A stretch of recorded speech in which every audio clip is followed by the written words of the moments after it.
Alright guys, so yesterday I showed you a short little clip of Nancy Pelosi, who for some reason insists on staying in the government instead of retiring, leaving us all the fuck alone and going and enjoying the tens of millions that she and her husband have made off of insider trading. And in that previous clip, she basically just straight up lied to this reporter here and insisted that somehow the United States government is not arming Israel with the weapons that they are currently dropping on the heads of innocent men, women, and children in Gaza. And I somehow missed this clip, which was part of the same exact interview and is somehow even more wild than the one we watched yesterday. So let's go ahead and watch Nancy Pelosi being confronted over previous strategies that were used by previous American presidents to be a check on Israel and to get them to halt or alter their their own policy. So let's go ahead and watch this clip here. And it's got to stop. Can Mr. Biden make it stop? Well, we have I don't want to call him Mr. because I've lost so much respect for him, Netanyahu there, who seems to be... You've lost respect for him? Long time ago. But nonetheless, he seems to be calling the shots, and he and his very extreme right wing, I wouldn't even say conservative, because that's a legitimate place to be in the world of thinking on the spectrum, but right wing, radical right wing. Okay, I'm sorry, but I already have to pause it here because I think this is a super revealing comment by Nancy Pelosi here. Number one, because she does not consider conservatives or right-wing people in the United States, or globally for that matter, to be her opponents or to be her enemies. She views them as like the other side of the same coin that she's on, right? Sort of like her play jousting partners in the corrupt dystopia that is American, politics and so-called democracy. So I want to note that, but I also want to note how she talks about Benjamin Netanyahu and his coalition. Now, granted, Benjamin Netanyahu's government is arguably the single most right-wing government in Israel's history, at least their modern history. That can be true. But the reason that she is saying that is because she does not want to critique Israeli apartheid, or Israeli occupation, or the expansion of the illegal settlements, or their genocidal campaign inside of Gaza, right? Notice how she does not critique anything fundamental about Israel in and of themselves, but instead chooses to pin this on this far-right lunatic Benjamin Netanyahu. I mean, I hate to break it to Nancy, and I hate to break it to anybody who might not know, but even if you replaced Netanyahu's coalition with a more centrist, whatever that means in the context of Israeli politics, with a more centrist leadership structure, that would not change the underlying reality of what Israel is and what Israel is doing. It would not end the occupation of the West Bank. It would not end, even the bombing of Gaza. Okay, so this is just like a rhetorical trick, basically, that a lot of these politicians use so that they can criticize the Israeli leadership, but not criticize the underlying violence that is inherent to a settler colonial project. So let's go ahead and continue here. Cabinet. So I would hope that hearing from a friend of Israel, as Joe Biden has always been, and all of us have been, that he would respect the lives of the people who are innocent, collateral damage in this war. But there are levers that Biden could use, which he hasn't used. There are levers which previous presidents have used when Israel has, in their view, crossed the line. For example? Go back to 1956. Eisenhower threatened sanctions if Israel didn't pull its forces out of Sinai. Reagan, held up delivery of fighter jets over Israel's action in Lebanon. George Bush Sr. blocked loan guarantees because of settlement building. He did. I was there the day that you're going back to 56. I mean, so these levers are there, aren't they? Well, there's some, but the president has said something about the settlements. He has said something about the settlements. But saying and blocking weapons supplies, for instance, are very different things, aren't they? Well, it's not. It's a path. It's a path. Okay, it's a path. It's a path. Yeah, it certainly is a path. I mean, it's a path that is going to be totally ineffective at actually applying real legitimate pressure on Netanyahu or the Israeli government broadly. I mean, what the fuck is she talking about here? First of all, she doesn't, at the beginning of this question, seem to know that there have been previous examples where American presidents, Republican presidents, some of the biggest bastions of conservatism, right? Ronald Reagan, George H.W. Bush, she doesn't seem to understand that they have used these tactics in the past. But then when she's confronted with the reality that, yeah, Reagan, I mean, there's this famous story from years ago when Israel was bombing Lebanon at the time, and Reagan was so incensed, he was so furious and disgusted at what he was seeing in this massacre inside of Lebanon that Israel was engaging in, that he called up the prime minister at the time, and he basically told him, you need to have an immediate ceasefire, right? You need to stop bombing immediately. And no joke, within 20 minutes, okay, after Reagan sort of gave this threat to Israel, he got a call back from the prime minister of Israel, and he said, okay, I've called off the bombing. 20 minutes later, guys, okay, when George H.W. Bush and Ronald Reagan are outflanking you on being a check on this apartheid government in Israel, you got kind of a problem here, right? Maybe your strategy of giving Benjamin Netanyahu the public bear hug, as they put it, and then silently working behind the scenes to wag your little finger at him, maybe that's not actually effective. I mean, George H.W. Bush, CIA George H.W. Bush, the father of arguably the worst president in American history, George W. Bush, his son, okay, that guy imposed penalties, actual penalties, by holding up loans to Israel in an effort to try to stop their expansion of illegal settlements. Think about that, guys. And what do we get from Joe Biden? Well, I mean, here's the maximum that Joe Biden has done in terms of at least the settlements, but really any pressure or leverage being wielded to hold Israel to account. So here was from the AP. Biden sanctions Israeli settlers accused of attacking Palestinians and peace activists in the West Bank. You read into some of the details here, guys. On Thursday, he issued an executive order that targets some of these settlers in the West Bank who have been accused of attacking Palestinians and peace activists in the occupied territory, imposing financial sanctions and visa bans in an initial round against 4 individuals. 4 individuals, right? And he's imposing financial sanctions, so like what? They're not going to be able to do business with American banks, and visa bans. They're not going to be able to come to the United States. I mean, we're talking about violent settlers here, guys. And again, obviously, imposing some sort of sanctions here on 4 violent settlers is not really going to impact much, right? It may not even impact these 4 people necessarily. But it also ignores the real underlying reality that the entirety of this settlement project in the West Bank is inherently violent, okay? The entirety of it. It is a structural violence that is being wielded here by the government of Israel with their full backing. And it's not just like some bad apples or something. These settlers are backed up by the Israeli security forces who help them to commit this violence, who look the other way when they commit murder in broad daylight of Palestinians and force them out of their homes and then take over their land. This is an Israeli government sanctioned project. Israel literally has a minister of the settlement project. So this is not some settlers got went a little bit over the top and so they need to be held accountable. It is the entire project that is endorsed by the vast majority of the Israeli government in the Knesset, and that is endorsed, of course, by Benjamin Netanyahu and guys like Itamar Ben-Gvir and Bezalel Smotrich, who not only want to drastically expand the settlements in the West Bank, which are totally illegal under international law, but also want to now expand settlements into Gaza, which they are in the midst of doing a mass ethnic cleansing of. And so, it's less than nothing at this point, because these kinds of sanctions, what they tell me is that you are not willing to confront Israel on the actual structural issues.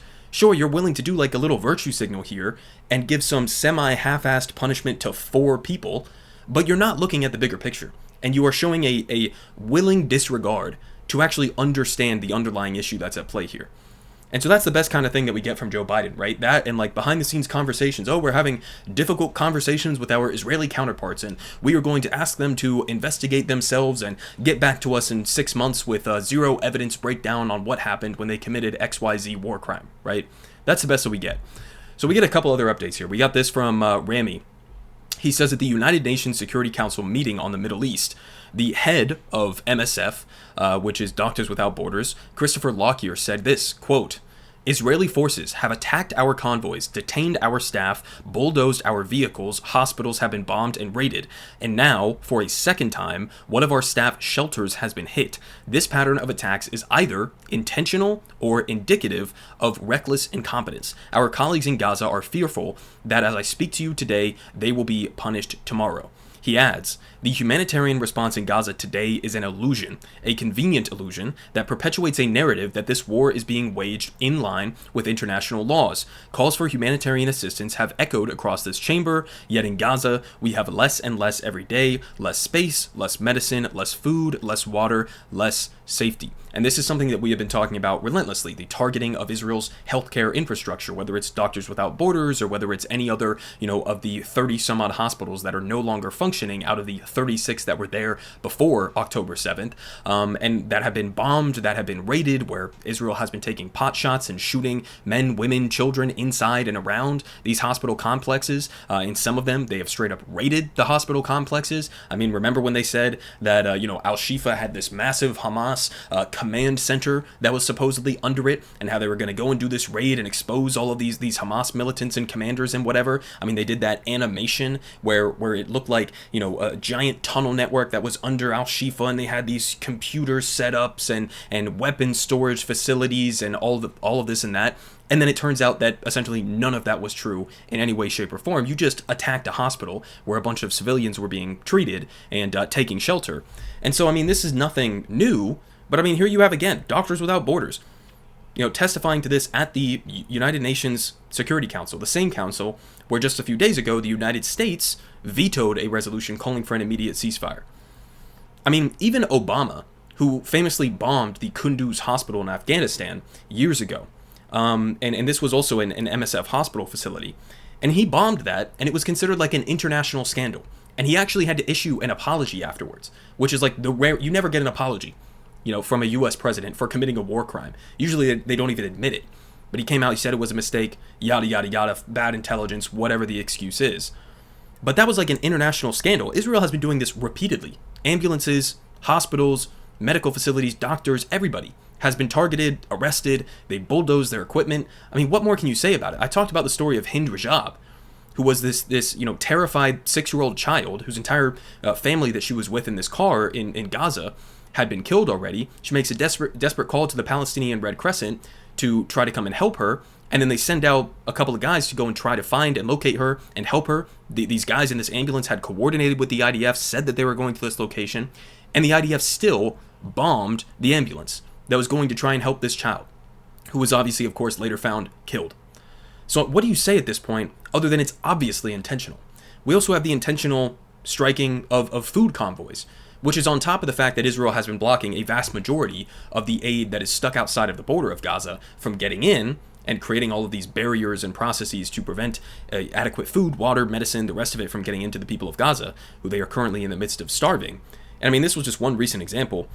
A UN food truck was hit on February 5th, but CNN has seen correspondence between UNRWA and COGAT confirming the route in advance. Despite this, it was still struck by naval gunfire. Satellite imagery shows IDF boats visible after. So, I mean, again, it's the same thing as with the ambulance that was going to try to save the 6-year-old child. There's even in cases where there's previous coordination, where they have explicit approval to go and deliver this aid, they still get struck. Okay? And we also know that the Israeli Navy, and as I showed you guys the other day in that video, was attacking Gazan fishermen who were like desperately trying to go out into the shallow waters to try to get some food for people. And they were shooting at these fishermen that were out on the sea. I mean, what do you say at this point, guys? And by the way, COGAT is the Israeli side of the equation that is supposed to be helping to facilitate aid getting into Gaza. UNRWA is obviously the United Nations Relief Works Agency, the same agency that the United States, by the way, cut off aid to. And I'll circle back around to that because we have some new updates on that as well. But here from Bloomberg, we also have this. Israeli officials say in private that they have no precise strategy for how to move 1.2 million civilians from Rafah ahead of their invasion, how long the invasion will take, or where these people will go. There's nowhere for them to go. Okay, there's nowhere for them to go. Rafah is the southern tip of Gaza. which is the place where Israel previously told all of these people to go. You got to flee the north. You got to go south. Go to Khan Yunis. Okay, never mind. The Hamas center is no longer in the north. It's now in Khan Yunis. We have to attack Khan Yunis. Go to Rafah. Okay, never mind. It's not in Khan Yunis. It's actually in the south, in Rafah. And so now you have to leave Rafah. And go fucking where? Into the sea? Into the Sinai Desert? Is that your solution here? And the answer is yes. Either stay and get bombed or starved out, or be pushed into the ocean or into the desert. That's the plan here from the Israeli government. Other than that, there is no plan. There's no plan. And I mean, obviously, I've talked about the reporting that the Biden administration, even though they say they disagree with Israel's plan to go into Rafah, and even though they say that it would be an absolute humanitarian disaster, they've also said that there are not going to be any sort of consequences whatsoever for Israel going into Rafah with no plan for what these civilians are about to endure. I mean, already in absolute hell, and somehow it's going to get even worse. Now, Haaretz, which obviously has an up and down, record for me at least, in their coverage, sometimes they do amazing work, sometimes it's abysmal work, but they put out this map just a couple of days ago that gives us a perspective in terms of what it's currently like. Now, I'll link this down below if you want to go and read through this entire breakdown here. It's actually really good. But I mean, just to give you a perspective here, so this is the basic layout of Gaza. Obviously, in the north is where a majority of the 2.2 million people in Gaza lived before October 7th. And so you have Gaza City up here, and Jabalia, and Beit Lahia, and then down here you have Deir al-Balah, and Khan Yunis, and Rafah, right? And so we started up here. They say evacuate the north. You got to go below this line, go to the south. Eventually, people end up in Khan Yunis, down here in Rafah as well. And so here are the populations, guys. I mean, again, about 2.2, 2.3 million people who live in Gaza. So in North Gaza, there was about, and this is before the invasion, 444,000 were in North Gaza, this quadrant here. And then in Gaza City, about 750,000. So in North Gaza, there was over 1 million people, 1.2 million or so there. And then in Central Gaza, 319,000. And then you skip down here to Rafah, which before the invasion had a population of 275,000. Guys, there are now over 1 million people in Gaza. 1.2 million people. Previously, I mean, that's 1 million more than were here before. So 1 million people are now living in essentially tent cities down here in a giant refugee camp in Rafah near the border with Egypt. And after being pushed out of all of these other places in Gaza that have been bombed into oblivion, they are now telling them you have to leave Rafah. It's impossible, guys. It's utterly impossible. And so this is where the upcoming invasion is likely going to take place. And to say it's going to be a fucking disaster is a drastic understatement here. But it's helpful to get the populations to understand how many people are here right now versus how many were there before. And given already the nightmare that we have seen in Gaza over the last couple of months, how bad this potentially is going to get if Israel does decide to fully invade Rafah. They've already been relentlessly bombing it over the last couple of weeks. Now, we also had here again on the UNRWA update. So, of course, not unpredictable that many people were skeptical about these initial reports from Israeli intelligence. UNRWA is Hamas, the United Nations is Hamas, everybody under the sun is fucking Hamas, right? And they make this claim that there were some UNRWA employees who were in some way, shape, or form involved in October 7th, and so the United States and all these Western governments come out and they cut aid to the United Nations Relief Works Agency, the major agency that is actually capable of delivering aid to the hundreds of thousands of innocent men, women, and children who are currently being bombed and starved out. Okay, and we get this update. U.S. could not verify claims by Israel that 10% of UNRWA's Gaza staff are Hamas or PIJ. They also say that they find with low confidence that some UNRWA staff participated in October 7th. Guys, do you know how little evidence there has to be for the United States, when talking about allegations made by Israel, to frame them as low confidence? That means they have nothing. That means they have nothing. Or maybe if we grant them the most charitable view possible, they have some vague information or reports that a handful, or less than a handful, of the 13,000 UNRWA employees in Gaza had some involvement or connection to October 7th. Now, I said this from the beginning, before we even had this follow-up here, essentially disproving Israel's claims. Because if they had the real evidence to prove that these people were involved in a real, concrete way, they would have provided that.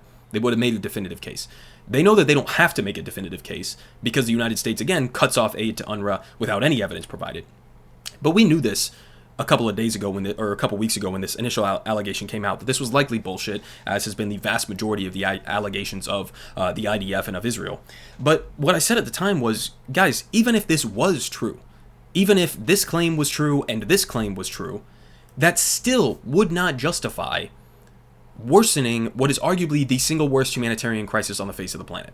That would not justify that. Why? Well, let's use the same fucking logic that the United States does in regards to Israel, right?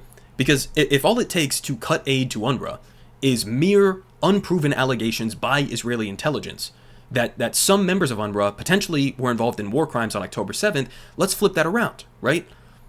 If Israel, which they have been, commits an endless string of war crimes in broad daylight for 4 months now inside of Gaza, does the United States then cut aid to Israel?